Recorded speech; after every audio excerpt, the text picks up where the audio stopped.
प्रकाशित वाक्य 3 पर्व। सार्दी मंडलीर दूत निकटकू लेख, जे ईश्वर सप्त आत्मा और सप्त नक्षत्र धारण करती। से यह कहती, आंभे तुमर कर्म जाणु, तुम्भे नामरे जीवित, मात्र प्रकृतर मृत।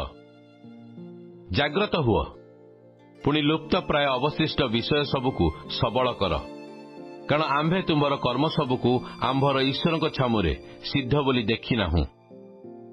एणु की प्रकार शिक्षा पाइअछ और श्रवण करिअछ, ता स्मरण करी पालन कर और मन परिवर्तन कर। यदि जाग्रत न हुओ, ताले आंभे चोर परी आसीबु, आउ केउ समय तुम्भ उपर आसी पड़िबु, ता तुंबे कौनसी प्रकारे जानिब नाही।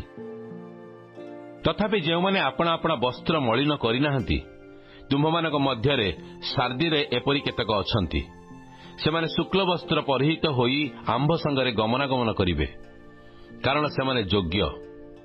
जे जय करे से एही प्रकार शुक्ल वस्त्र परिहित हेबो। आउ आंभे जीवन पुस्तकरू ताहार नाम कौनसी प्रकारे लोप न करी आंभर पिता और ताहांक दूतमानक सम्मुखरे ताहार नाम स्वीकार करिबु। मंडलीगणको आत्मा कौन कहती, जार कर्ण अछि से ताहा सुनु।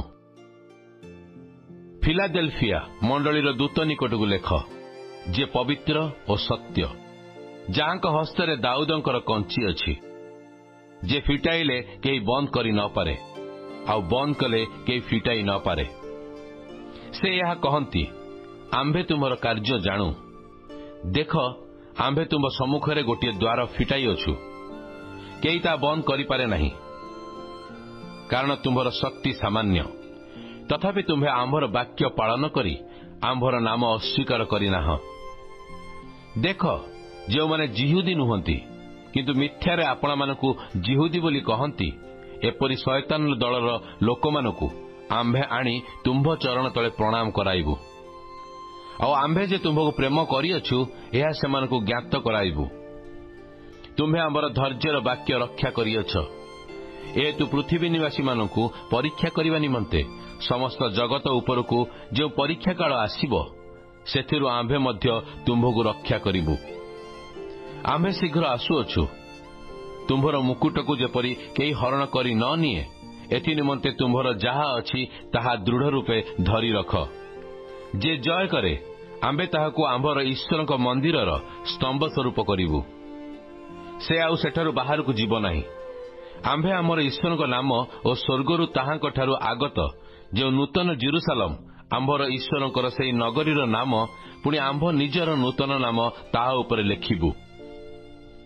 मंडलीगण को आत्मा कौन कहती, जार कर्ण अछि से ता शुणु।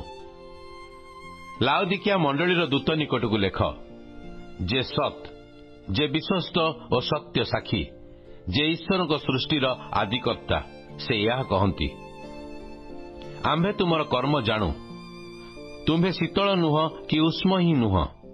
तुमे शीतल कि उष्म हेले भल होंता।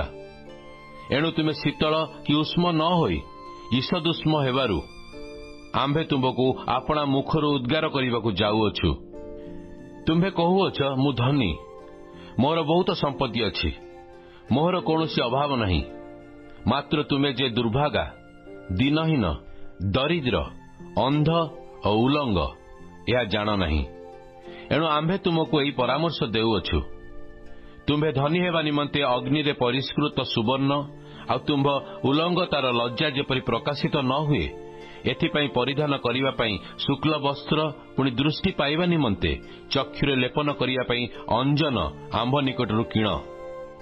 आंभे जेते लोकंकु भल पाऊ, सेमानकु अनुजोग और शासन करिथाऊ। अतएव उद्योगी होई मन परिवर्तन कर। देख, आंभे द्वार निकटरे ठिया होई आघात करूअछु। जदि केही आंभर स्वर शुणी द्वार फिटाई देव, ताहाले आंभे प्रवेश करी ताहा निकटकू जीवु। पुणी आंभे ताहा सहित भोजन करिबु और से आंभ सहित भोजन करिब।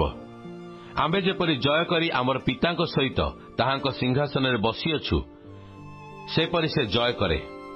आंभे ताहाकू आंभ सहित आंभर सिंहासन रे बसिबकू देबु। मंडलीगण को आत्मा कौन कहती, जार कर्ण अछि से ताहा शुणु।